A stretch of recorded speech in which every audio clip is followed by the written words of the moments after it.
I'm Dr. Anita Kothari, Associate Professor in Chemistry, SPC Government College, Ajmer.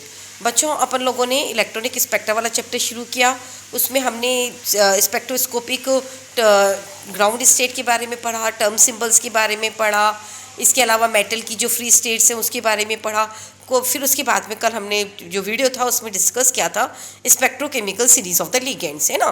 फिर मैंने आपको बताया था कि सबसे पहले हमने क्या करा कि जो मेटल्स होती हैं अगर उसमें एक ही इलेक्ट्रॉन होता है तब तो बहुत ही सिंपल सिस्टम है, लेकिन इन अ मल्टी इलेक्ट्रॉन सिस्टम जो हर इलेक्ट्रॉन है उसका स्पिन और उसका ऑर्बिटल एंगुलर मोमेंटम आपस में इंटरेक्ट करते हैं और उससे हमें बहुत सारी एनर्जी स्टेट्स मिलती हैं। ओके, फिर उसके बाद हमने डिस्कस किया स्पेक्ट्रोकेमिकल सीरीज ऑफ लिगेंड्स। हमने देखा कि कुछ लिगेंड्स स्ट्रॉन्ग फील्ड होते हैं और कुछ वीक फील्ड होते हैं। अब देखो हम क्या करने वाले हैं, हम ये कॉम्प्लेक्स बनाएंगे with the help of metal and ligand.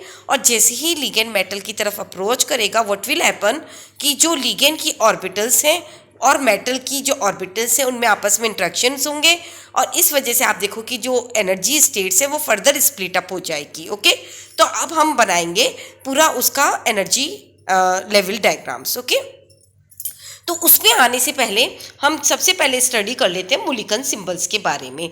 मुलिकन्स ने हमें क्या बताया कि जो डिफरेंट जो टर्म सिंबल्स होते हैं, जो पद प्रतीक होते हैं, वो किस तरह से स्प्लिट अप हो जाते हैं जब उनकी तरफ लिगेंड बढ़ता है। ओके, तो आपको मैंने डिफरेंट टर्म्स बताई थी, फिर से याद करिए। जैसे मैंने आपको ऑर्बिटल्स बताई थी S, P, D, F, है ना, वो हम लिखते हैं स्मॉल लेटर्स में, और जब हम उसको कैपिटल लेटर्स में लिखते हैं S, P, D, F, then these are known as the term symbols. Okay, तो ये जो टर्म सिंबल्स होती हैं इनकी जो डिजेनरेसी होती है वो बिल्कुल सेम होती है जैसी कि हमारी ऑर्बिटल्स की होती है। ओके, तो जैसे अगर S ऑर्बिटल हमारी 1 होती है, इसका मतलब जो S टर्म सिंबल है वो भी 1 है।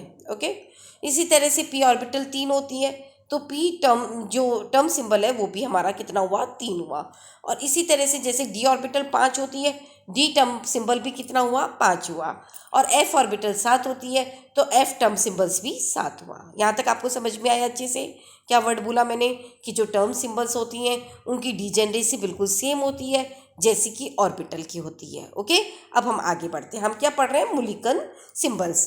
मुलिकन सिंबल्स हमें ये बताते हैं कि जो डिजेनरेसी होती है किसी भी टर्म सिंबल की वो किस तरह से लिगेंड के क्षेत्र में प्रभावित होकर के स्प्लिट अप हो जाती है। ओके, तो जब हम ऑक्टाहेड्रल क्षेत्र लेंगे तो आप यहाँ पर नोट करिएगा कि मैं यहाँ पर लगाऊंगी G represent for the G rate, और जब हम टेट्राहेड्रल क्षेत्र लेंगे तो हम जी को ओमिट कर देंगे।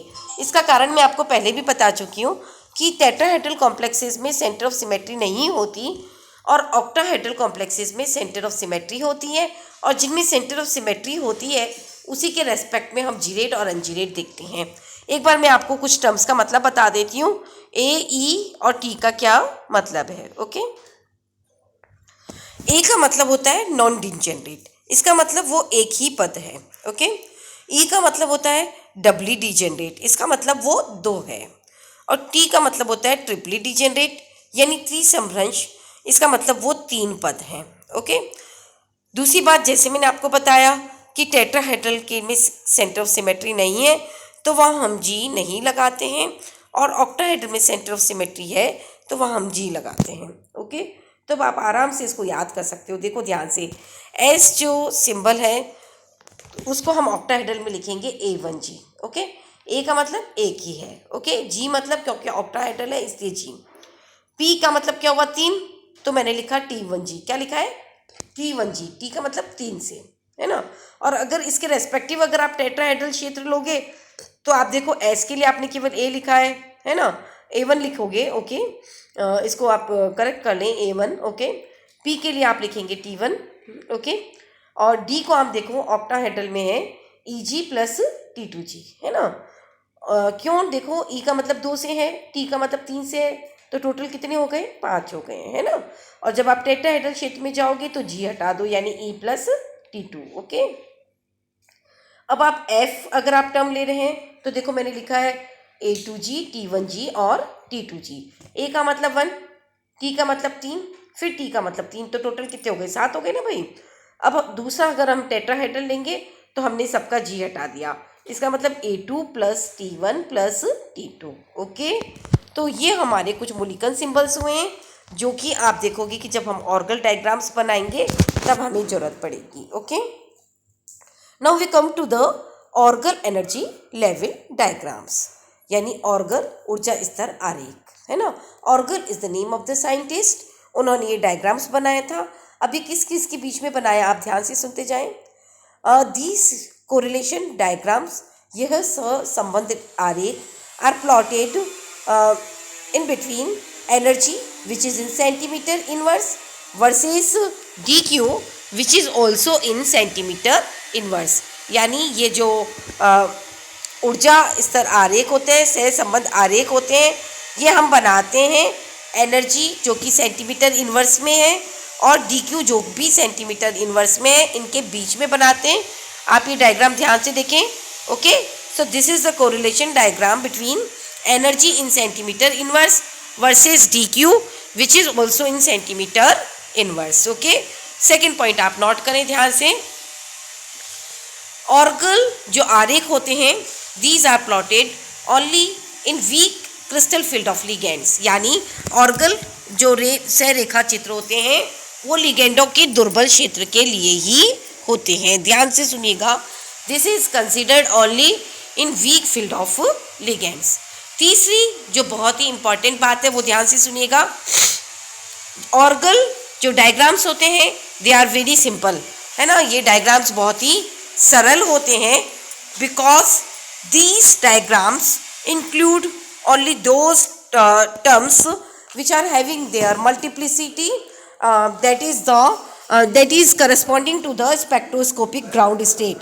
यानी ये जो डायग्राम्स होते हैं वो बहुत ही सिंपल्स होते हैं बिकॉज ये वही पद शामिल करते हैं जिनकी बहुवक्ता स्पेक्ट्रमी निम्नतम अवस्था के समान हो।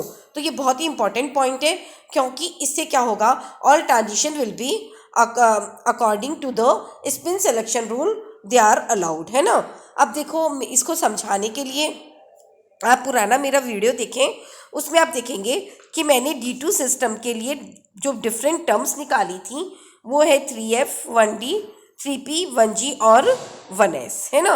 ये मैंने डिफरेंट टर्म्स निकाली थी। इसमें से आप देखो जो 3F है वो स्पेक्ट्रोस्कोपिक ग्राउंड स्टेट है ना। और जो स्पेक्ट्रोस्कोपिक ग्राउंड स्टेट है उसकी मल्टीप्लिसिटी 3 है। इस और बाकी जो इसमें आप टर्म देख रहे हो उसमें 3P की मल्टीप्लिसिटी भी 3 है ना। तो और बाकी जो टर्म्स हैं वो 1D 1G और 1S, इन सब की बहुवक्ता कितनी है भाई, इनकी बहुवक्ता 1 है। तो ऑर्गल डायग्राम केवल उसी को शामिल करेगा जिसकी बहुवक्ता स्पेक्ट्रमी निम्नतम अवस्था के समान हो। इसका मतलब this diagram will consider only 3F and 3P states. ये बात आपको समझ में आई।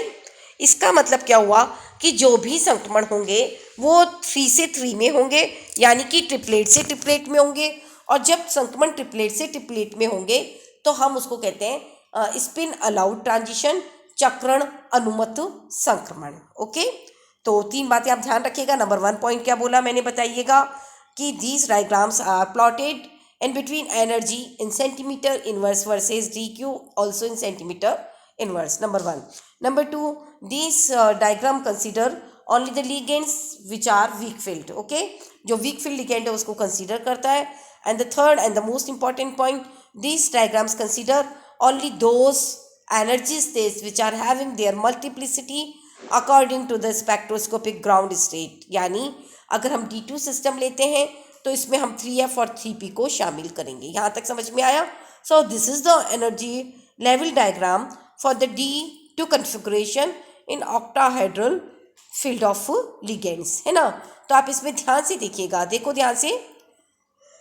व्हेन DQ इज 0, है ना, तो जब DQ 0 है इसका मतलब आपने लिगेंड नहीं लगाया, और जब आपने लिगेंड नहीं लगाया तो फ्री मेटल आयन की स्टेट्स हमने क्या लिखी है बताओ, 3F एंड 3P, है ना।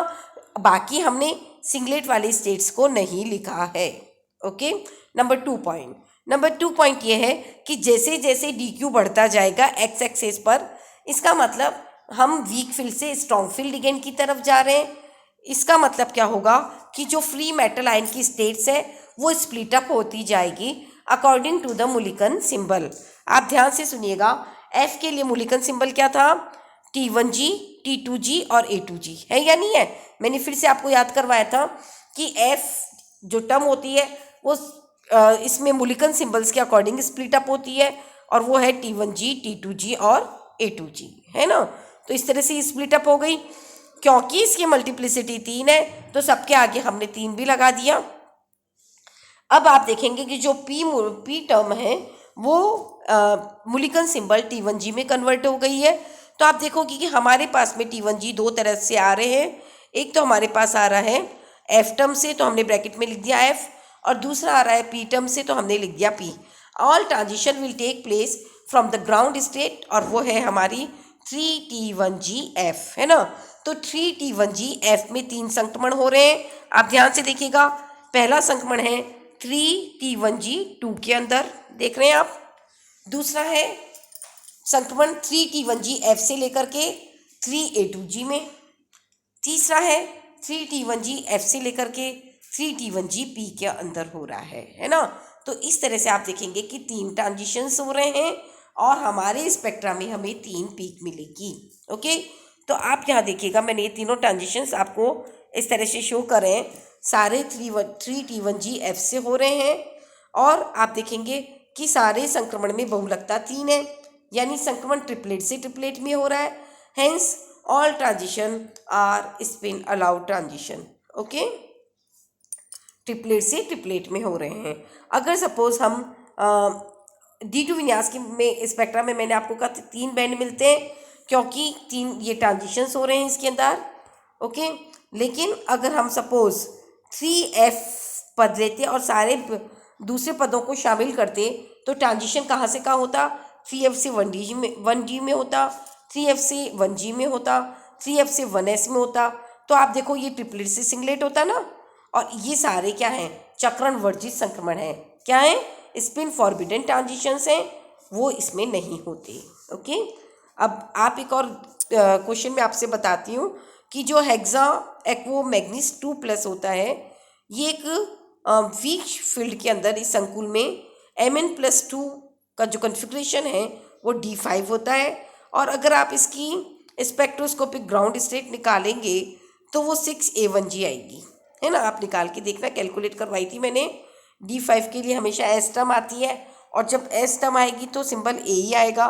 इसका मतलब ये एक ही टर्म होती है। ध्यान से सुना, ये एक ही टर्म होती है।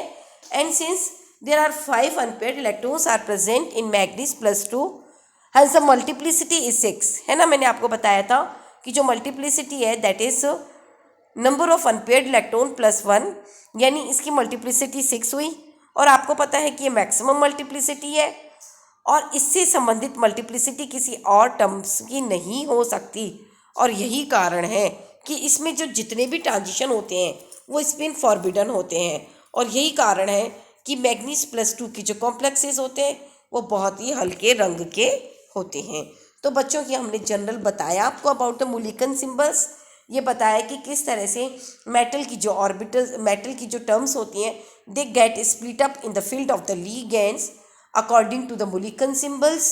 Okay, in my next video I will discuss the orbital diagrams of the various configurations such as D1 and D9 which is mentioned in your syllabus. Okay, thank you so much for watching this video.